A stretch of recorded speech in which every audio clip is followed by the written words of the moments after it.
You are a 13-year-old boy named Marcus, standing in the marble atrium of a Roman villa in the year 96 AD. The morning sun streams through the open roof, casting geometric patterns across the polished floor. You wear a simple white tunic, and your dark hair has been carefully oiled by the household slaves. Today feels different, though you cannot understand why. The other servants move with unusual haste, their eyes avoiding yours as they prepare for visitors. From the kitchen comes the rich aroma of roasted meat and honeyed wine, preparations for a feast that seems far too elaborate for an ordinary day. What you do not know is that 3 days ago, your name was written on papyrus and placed in a silver bowl. What you do not know is that the visitors are not here for business. They are here to inspect their purchase. You touch the small wooden horse in your belt, carved by your father before you were sold to pay his debts. You have kept it hidden for 2 years, a secret connection to the life you once knew. Tonight, they will find it and burn it before your eyes, the first step in erasing every trace of who you used to be. By dawn, you will understand what the older slaves meant when they whispered that some fates are worse than death. This was the reality for thousands of young men across the Roman Empire, boys fed into a machine of exploitation that operated for centuries behind marble columns and silk curtains. The system that destroyed Marcus was not individual cruelty, but institutional design, a network of abuse that turned children into objects for Rome's elite pleasure. Before diving into these forgotten stories of survival and suffering, if you enjoy learning about the hidden truths of history, consider hitting that like button and subscribing for more content like this. And please, comment below to let me know where you are listening from. I find it incredible that we are exploring these ancient stories together from different parts of the world, connected across time and space by our shared curiosity about the past. The Roman Empire controlled over 5 million square kilometers and 60 million people, but behind its architectural wonders lay a darker foundation built on human suffering.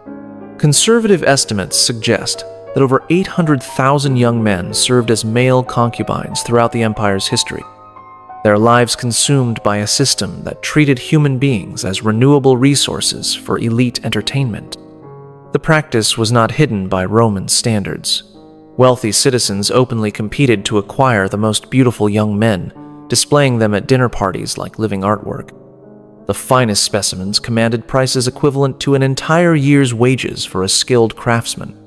A particularly prized boy from Greece or Egypt might cost more than a small villa, his value determined by factors that reduced human worth to a catalog of physical attributes. The true horror lay in the systematic nature of the trade. Across the empire, specialized markets operated with commercial efficiency. In Rome's slave market near the Forum, young men were displayed on raised platforms while buyers examined their teeth, tested their reflexes, and evaluated their potential for various forms of service. Sellers maintained detailed records of each boy's origin, age, and previous training, treating human inventory with the same attention given to livestock. The economic incentives reached into every corner of Roman society. Poor families facing starvation could sell their sons for immediate payment, often justifying the transaction as giving their children opportunities for advancement.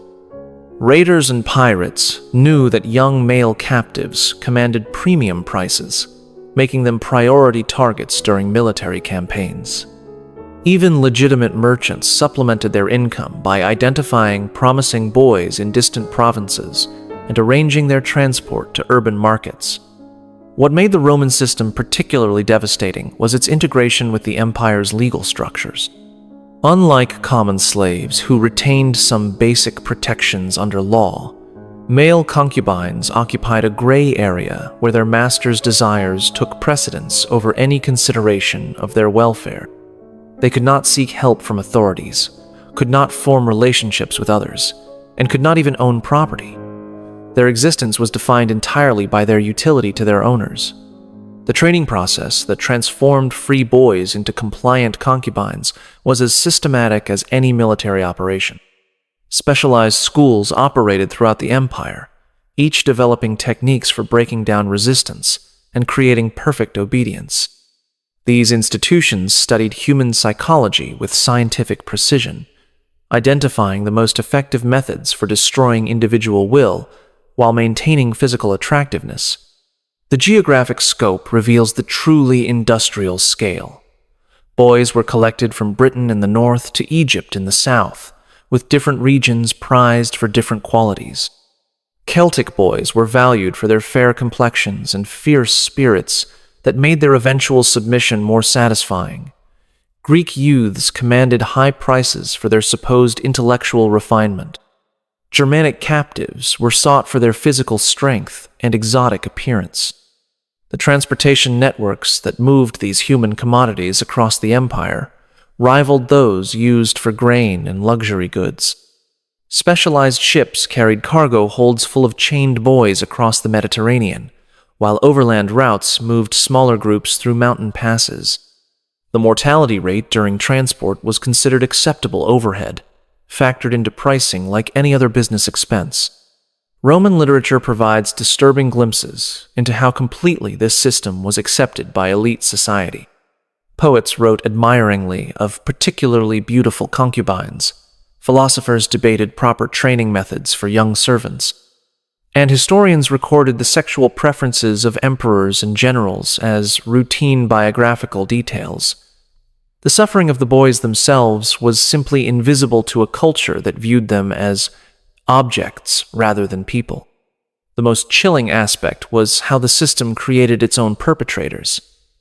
Many overseers and trainers who broke new arrivals were themselves former concubines, who had survived long enough to earn positions of limited authority. Having learned that compliance offered the only path to survival, they became enthusiastic enforcers of the very system that had destroyed their own childhoods. Archaeological evidence from across the empire confirms this scale. Excavations of wealthy Roman villas regularly uncover quarters designed specifically for housing multiple young male servants, complete with chains, locks, and punishment devices. Medical instruments found at these sites suggest that surgical procedures were performed to modify the bodies of concubines according to their master's preferences. Operations conducted without modern medical knowledge or pain management. The first sign that something terrible was approaching came when Gaius Aurelius himself entered the atrium, something that had never happened during Marcus's 2 years in the household. The master typically communicated through his steward, maintaining proper distance between owner and property. But today he walked directly to Marcus, circling him slowly like a merchant examining a horse for purchase. Marcus had learned to stand perfectly still during inspections, keeping his eyes downcast and his breathing shallow. Movement could be interpreted as defiance, and defiance meant punishment that left marks for weeks. But this inspection felt different, more thorough and calculating than usual checks for cleanliness or grooming. Gaius lifted Marcus's chin, examining his teeth, checking his eyes for disease, running hands through the oiled hair. When he pulled back the boy's tunic to inspect his chest and shoulders, Marcus felt a chill that had nothing to do with morning air. The buyers arrived just after midday, their litters announcing wealth through gold fittings and silk curtains. Marcus watched from the kitchen doorway as they were welcomed into the villa's most luxurious reception room, reserved for only the most important visitors. Through the partly open door, he caught glimpses of men in expensive togas, their conversation punctuated by laughter that made his stomach clench with unnamed dread. Marcus had been sold before when his father's farm failed and creditors demanded payment. But that transaction had been desperate necessity, parents choosing a son's slavery over family starvation. This felt different, calculated, and commercial in a way that suggested he was not being transferred to another household, but entering something far worse. The summons came as afternoon shadows grew long. Marcus was ordered to bathe, oil his skin until it gleamed, and dress in his finest tunic, the one reserved for festivals. His hair was arranged in the Greek style that Gaius preferred, with careful curls framing his face. When he looked at his reflection in the polished bronze mirror, he saw a stranger, someone prepared for display rather than service. When Marcus entered the reception room, the conversation stopped abruptly. The buyers, 3 middle-aged men in senatorial stripes, examined him with focused attention they might give to particularly fine sculpture. One gestured for him to turn slowly, allowing evaluation from every angle. Another asked him to speak, testing the quality of his voice and purity of his Latin pronunciation. The negotiation that followed treated Marcus as if he were invisible, the men discussing his qualities and potential uses while he stood motionless in the center of the room. They debated his likely endurance, speculated about his previous training, and calculated how long he might remain useful before requiring replacement. The price they settled on was higher than Marcus had ever heard for a human being, a sum that represented his complete transformation from person to luxury commodity. What Marcus did not understand was that he was being purchased not by one man, but by a consortium, 3 wealthy Romans who shared ownership of particularly expensive acquisitions. They maintained a private facility outside the city where they kept their collection of young men, a place designed specifically for systematic exploitation. His individual worth had been calculated based on his potential to provide entertainment not just for one household, but for multiple masters and their guests. The contract signing was a formal affair, with witnesses and official seals treating the transfer of a human life as routine business. Marcus watched his ownership change hands with the same legal precision used for property or livestock. In Roman law's eyes, he had just become a thing rather than a person, his entire existence reduced to terms written on papyrus scrolls. Transport happened immediately, before he could process what was occurring. Chained to prevent escape, Marcus was loaded into a covered wagon alongside 3 other boys purchased from different sources. Their ages ranged from perhaps 11 to 15, and their expressions carried the same mixture of confusion and terror-building in his own chest. During the journey, Marcus tried to speak with the other boys, hoping to understand where they were being taken. But the oldest boy, who had clearly been in the system longer, warned him that conversation was forbidden and would result in severe punishment for all of them. They traveled in silence, each alone with his fears as the wagon carried them toward their shared fate. The facility they reached as darkness fell was unlike anything Marcus had seen before. Built like a fortress, but decorated like a palace, it combined maximum security with luxurious appointments designed to impress visitors. High walls topped with iron spikes surrounded gardens and buildings that spoke of enormous wealth invested in a very specific purpose. This was not a simple household, but an institution, a place where systematic exploitation had been refined into an art form. The quarters where Marcus was housed bore no resemblance to normal slave accommodations.